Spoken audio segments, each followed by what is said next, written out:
Hi guys, আজকে বারোদোলের শেষ দিন। আমি আর আমার বর একটু ঘুরতে যাচ্ছি। এই যে আমরা বারোদোলে চলে এসেছি। এখন প্রচণ্ড ভিড় হয়েছে, যেহেতু আজকে শেষ দিন।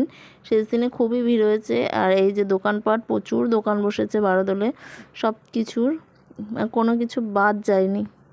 আমরা জিনিসগুলো ঘুরে ঘুরে দেখছিলাম। এবার ঘুরে ঘুরে আমাদের ভাগ্নির জন্য একটা গাড়ি কিনছিলাম। তারপর দেখো গাইজ, এখানে খুব সুন্দর সুন্দর ঠাকুরের মূর্তিগুলো ছিল। আর এ দেখো ফুলগুলো এত সুন্দর ছিল, মানে সব দেখেই মনে হচ্ছিলো কিনি। আর তারপরে আমার বড়মশাই একটা আমাকে গোলাপ গিফট করেই দিল। তারপরে দেখো এখানে ব্যাগের কালেকশনগুলো খুব সুন্দর, আর কি ভিড় ছিল ব্যাগের দোকানে। এবার ব্যাগের দোকান থেকে আমরা অন্য দোকানে চলে গেলাম। এই দোকানে অনেক কিছু ছিল। তারপর চলে গেলাম জুয়েলারির দোকানে। এবার আমরা একটু ফুচকা খেয়ে নিলাম। ফুচকা খাওয়ার পর এবার চলে আসলাম নাগরদোলনার এদিকে। বাচ্চারা কি সুন্দর জলের মধ্যে দেখো খেলা করছে, আনন্দ করছে।